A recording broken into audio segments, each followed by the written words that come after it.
ماہر رمضان میں ایک بار پھر سے خوش آمدید۔ وقار احمد ملک آج ہمیں ایک نئے سوشل ایشو کے حوالے سے بتا رہے ہیں، آئیے چل کر دیکھتے ہیں۔ السلام علیکم، میں ہوں وقار احمد۔ بات کریں گے تکبر پر، کہ تکبر ایک ایسی اخلاقی بیماری ہے جس کے حوالے سے بہت واضح اسلامی احکامات موجود ہیں، اور جن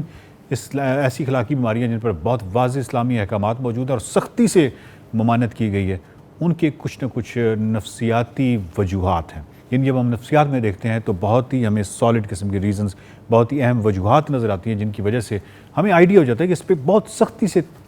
جو تاکید ہے وہ کیوں کی گئی ہے، اس چیز سے بچنے کے لیے۔ تکبر ایک ایسی اخلاقی بیماری ہے جس کے حوالے سے کہا گیا کہ جب تک آپ کے اندر، کسی انسان کے اندر رتی برابر بھی تکبر ہے، وہ جنت میں داخل نہیں ہوگا۔ اللہ تعالیٰ جو ہے وہ کسی خود پسند اور ایسے مغرور یا فخر کرنے والے کو پسند نہیں کرتے، اور اس حوالے سے تکبر جو ہے اس کو ایک بہت بڑی اخلاقی بیماری کے طور پہ کہا گیا۔ اور جب ہم نفسیات میں جاتے ہیں تو ہمیں معلوم ہوتا ہے کہ یہ تکبر وہ کیا ہے۔ تکبر آپ کو نیرو مائنڈنس کا شکار کرتا ہے، آپ کریٹیو نہیں رہتے، آپ پروڈکٹیو نہیں رہتے، آپ بنیادی طور پہ یہ ایک ڈیفنس میکنزم ہو سکتا ہے کہ آپ کی انسیکیورٹی، آپ ایک عدم تحفظ کا شکار شخص ہیں، اور اس کے حوالے سے آپ شیخ خورا ہو جاتے ہیں، آپ بلند بانگ دعوے کرتے ہیں۔ سب سے جو میں یہ سمجھتا ہوں کہ جو سب سے زیادہ تکلیف دہ یا سب سے بڑا نقصان ہے تکبر کا، وہ یہ ہے کہ وہ آپ کو علم سے محروم کر دیتا ہے۔ یعنی آپ کو جب آپ حد سے زیادہ اوور کانفیڈنس ہوتے ہیں، جب آپ کے اندر اپنی اسکل کے حوالے سے یا اپنی نالج کے حوالے سے آپ بہت زیادہ پر اعتماد ہو جاتے ہیں، تو وہ آپ کو کسی جگہ پہ کروگر ایفیکٹ کا شکار کر دیتا ہے۔ کروگر ایفیکٹ ہوتا ہے کہ کسی بھی علم کے حوالے سے چند چیزیں جب آپ کو معلوم ہوں تو آپ کے اندر اتنا زیادہ اعتماد ہو کہ آپ یہ کلیم کرنا شروع کر دیں، دعوے کرنا شروع کر دیں کہ اس نالج یا اس علم یا اس سبجیکٹ یا اس موضوع پہ مجھ سے بہتر کوئی نہیں جانتا، یا میں بہت زیادہ جانتا ہوں۔ یہ جو میں بہت زیادہ جانتا ہوں، یہ کروگر ایفیکٹ ہے۔ اور اس کے بعد جب آپ اسی موضوع، اسی سبجیکٹ کے اندر مزید گھسیں، یعنی فزکس ہے یا کوئی بھی ہے، تو جیسے ہی آپ مزید کچھ آگے جائیں گے تو پھر آپ کو ایکچولی اس سمندر کے خد و خال نظر آنا شروع ہو جائیں گے، اور اس کے بعد آپ ہمبل ہونا شروع ہو جائیں گے، اور اس کے بعد آپ آہستہ آہستہ آپ کا اعتماد جو ہے وہ نیچے آنا شروع ہو جائے گا، کیونکہ اب آپ اس سمندر یا ایکچولی آپ درست سکیل دیکھنے کے عادی ہو گئے۔ اب جب آپ درست سکیل دیکھیں گے، ہو سکتا ہے آپ اس موضوع میں پی ایچ ڈی کر جائیں، لیکن وہ آپ کو اعتماد کبھی حاصل نہیں ہوگا، جو کہ کروگر ایفیکٹ یعنی وہ جو جاہلانہ اعتماد ہے، وہ آپ کو پھر بھی حاصل اس سکیل کا نہیں ہوگا، کیونکہ اب آپ اس سمندر سے واقف ہیں۔ تو تکبر جو ہے وہ آپ کو علم سے محروم کر دیتا ہے، جو کہ سب سے بڑا نقصان ہے۔ تکبر آپ کو اسٹینڈرڈائزیشن سے محروم کر دیتا ہے۔ مطلب اگر آپ اچھا شعر ہے یا اچھی پینٹنگ ہے یا اچھی کوئی چیز ہے، آپ کو معلوم ہی نہیں ہے کہ اچھا کیا ہوتا ہے، تو آپ جو بھی کریں گے آپ کو ایسی لگے گا جیسے آپ نے دنیا کا کوئی انوکھا مصرع کہہ دیا، دنیا کا کوئی بہت ہی انوکھی آپ نے پینٹنگ بنا دی ہے، کیونکہ آپ کے ذہن میں آپ کے ہاں اسٹینڈرڈائزیشن ہی نہیں ہے۔ ایک اچھا شعر کیا ہوتا ہے، اس کا کرائٹیریا کیا ہے، اچھی پینٹنگ کا کرائٹیریا کیا ہے، یا اچھا کوئی افسانے کا کرائٹیریا کیا ہے، کسی بھی حوالے سے سائنس میں چلے جائیں، کسی بھی فیلڈ میں اچھے کا کرائٹیریا کیا ہے، اس کا کوئی سٹینڈرڈ ہوگا نا، تو یہ آپ کو سٹینڈرڈ یا اس کرائٹیریا کے خد و خال سے محروم کر دیتا ہے۔ تو آپ سوچیے کہ آپ کس قدر آئسولیٹ ہو گئے۔ پھر اس کی سوشل امپیکٹس بہت ہی خطرناک ہیں، اسپیشلی ریلیشن شپس کے حوالے سے۔ میں نے پچھلے سیگمنٹ میں بھی عرض کیا تھا کہ بہت سارے لوگ جو کہ آپ پہ ڈپینڈنٹ ہوتے ہیں، جن کا آپ پر انحصار ہوتا ہے، آپ کے بہت سارے رویے وہ برداشت کرتے ہیں۔ متکبرانہ رویے بھی جو ہیں وہ عمومی طور پہ آپ کے آس پاس جو لوگ برداشت کر رہے ہوتے ہیں، وہ وہی لوگ ہوتے ہیں جو آپ پہ ڈپینڈنٹ ہوتے ہیں،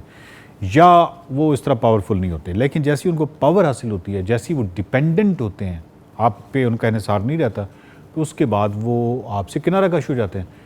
یہ وہ جگہ ہے جہاں پہ آپ کیا کہتے ہیں، آپ یہی کہتے ہیں نا کہ یہ لوگوں کے پاس جب پیسہ آیا تو انہوں نے آپ سے کنارہ کشی، یعنی انہوں نے آپ کو احسان فراموشی کی جیسا کیا، لیکن کبھی آپ اپنے رویے پہ نہیں غور کرتے کہ ہو سکتا ہے کہ آپ کا رویہ ہی ایسا ہو کہ پہلے وہ ڈیپینڈنٹ تھے، وہ مجبور تھے، جب وہ انڈیپینڈنٹ ہو گئے تو ٹھیک ہے، پھر کوئی جبر تو ہے نہیں،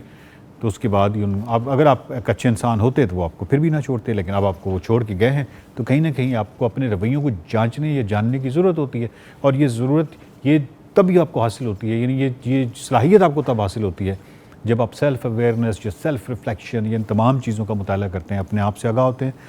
نفسیات میں ہم دیکھتے ہیں کہ سائیکو انالیٹک تھیوری ہے جو کہ بچے کے حوالے سے کہتی ہے کہ بچے کے اندر تک متکبرانہ رویہ جو ہے وہ کیسے آ سکتا ہے، اور ڈیفینیٹلی اس میں پیرنٹنگ جو ہے وہ بہت اہم کردار ادا کرتی ہے۔ پھر ہم یہ دیکھتے ہیں کہ کلچرل اس طرح کے معاملات جو ہیں وہ ثقافتی وہ بہت اہم ہیں، یعنی آپ اپنے کاسٹ پہ بہت زیادہ اگر آپ پرائڈ کرتے ہیں تو آف کورس آپ کے جو بچہ وہاں پیدا ہوا ہے وہ بچپن سے یہی سن رہا ہے کہ اس کی قوم، اس کا ذات، اس کا قبیلہ جو ہے وہ سب سے بیسٹ، سب سے بہترین قبیلہ ہے، اور اس طرح وہ بڑا ہوتا چلا گیا۔ اگر تو کسی جگہ پہ اس کا اسکیل کہیں بہت زیادہ بڑھ گیا، اوور ویو افیکٹ بہت بڑھ گیا، وہ کسی دوسرے ملک چلا گیا، بہترین تعلیم حاصل کی، تو اس کو اپنا وہ قبیلہ، اس کا ایگزیکٹ لوکیشن یا ایگزیکٹ سٹیٹس آپ کو اس کو معلوم ہو جائے گا کہ میں دنیا کے ہزاروں لاکھوں دیہاتوں میں سے ایک دیہات کی ایک چھوٹی سی کاسٹ سے تعلق رکھتا ہوں اور یہ کوئی اتنی میٹر نہیں کرتی۔ لیکن اگر وہ وہاں سے نکلا ہی نہیں تو اس کا مطلب یہ ہے کہ وہ ریالٹی سے ڈیٹیچ ہو گیا نا، وہ ایک چھوٹے سے